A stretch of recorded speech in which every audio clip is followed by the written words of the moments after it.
ஆனா இது கொள்கைக்காக நம்ம போராடக்கூடிய விஷயமா இருக்கிறதுனால வெட்டி கொலை செய்யறதுக்கு நாங்க தயங்க மாட்டோம். எங்களுடைய முகமது நபி ஸல்லல்லாஹு அலைஹி வஸல்லம் மார்க்கமாக ஒரு காரியத்தை எவன் இந்த மார்க்கம் கொண்டு வந்தாலும் அவனை வெட்டுறதுக்கு தயாரா இருக்கிற கூட்டம் தான் இந்த கூட்டம். இந்த சமுதாயம் இன்னும் விளங்காமவே இருக்கு. நீங்கள் குறைந்தபட்சம் உறவாவது முடிச்சுக்கணும். உறவு முடிக்கலன்னா வியாபாரத்தையா முடிச்சுக்கோங்க. நம்ம காசை வாங்கி நம்ம பணத்துல சம்பாதிச்சு நம்ம சமுதாயத்தை சீர்கெடுக்கிறதுக்காக இன்னைக்கு வளர்ந்துகிட்டு வர்றான். இதுக்கு காரணம் நம்ம தான். அல்லாட்ட நம்ம பதில் சொல்லணும். 100 ரூபாய் கூட கொடுத்தாலும் குர்ஆன் ஹதீஸையும் பின்பற்றக்கூடியவன்ட்ட 100 ரூபாய் கொடுத்து குறுக்கா வாங்க முடியாத நம்ம இந்த சமுதாயத்தை வழி எடுக்கிறவங்க நம்ம 100 ரூபாய் குறுக்கா வரணுமா?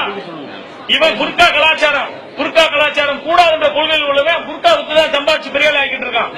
இது இந்த மக்களுக்கு தெரியலையா? குறுக்கா கலாச்சாரம் அவனுக்கு கூடாதுன்னு சொல்லக்கூடிய கொள்கையில் உள்ளவன் குறுக்கா விற்கிறான். இவனுக்கு என்ன கொள்கை இருக்கு? இந்த சமுதாயத்தை வழி எடுக்கிறதுக்காகவே வளர்ந்துகிட்டு இருக்கான். அதுக்கு நம்ம துணை போறோம். எந்த அடிப்படையில? வியாபாரத்தின் அடிப்படையில. வியாபாரத்தை முடிச்சுக்குங்க. குறைந்தபட்சம் அவன் உறவாக முடிச்சுக்குங்க. அவன்கிட்ட பேசாதீங்க. அவன் பேசுறத குறைச்சுக்குங்க. இவங்க சம்பந்தப்பட்டவன் எந்த உறவை நீங்க முடிச்சுங்க. அல்லாட்டி நாளைக்கு மதுசல் அல்லாட்ட பதில் சொல்லணும். கண்டிப்பா பதில் சொல்லக்கூடிய நிலைமைக்கு நம்ம இருக்கணுமா? அப்படி நம்ம வாழணுமா? கொள்கைக்கு மாற்றமா நடக்கிறானா இவங்க கூட நம்ம உத்தங்கிக்கூடிய நிலைமையில இருக்கோம். இந்த நாடு நம்ம நாடு இல்லாதனால அரசாங்கத்துக்கு கட்டுப்பட்டு போறோம். ஆனா அது ஒரு வரம்பு மீறிச்சுன்னா இந்த அரசாங்கத்துக்கு கட்டுப்பட மாட்டோம். தொடர்ந்து நீங்க இதையே செஞ்சுக்கிட்டு இருப்பாங்கன்னா தமிழ்நாட்டில் எங்க செஞ்சாலும் என்ன போல இந்த சமுதாயத்தில் உள்ள இளைஞர்கள் அத்தனை பேரும் இவங்களை வெட்டுறதுக்கு தயாராக. தமிழ்நாட்டில் இங்க எந்த இடத்தையும் இங்க முளைக்க கூடாது. அதான் இஸ்லாத்தினுடைய பேசிக். இஸ்லாத்தினுடைய பேசிக்க தகர்க்கிற மாதிரி ஒருத்தன் வந்தானா அவனை வெட்டி எறியணும்.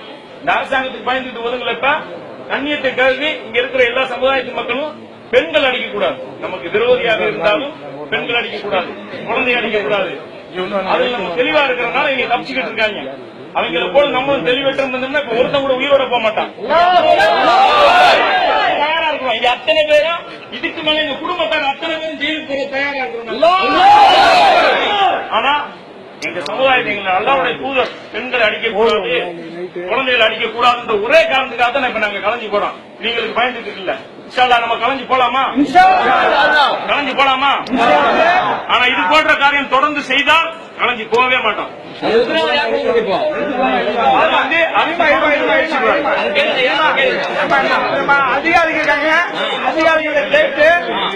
அதிகாரிகளை கேட்டு இனி அவங்க இந்த மாதிரி எங்கேயும் நடத்தக்கூடாதுன்னு சொல்லிட்டு நம்ம வாக்குறுதி வாங்கிட்டு போவோம். எழுதி வாங்க சொல்லி கேட்க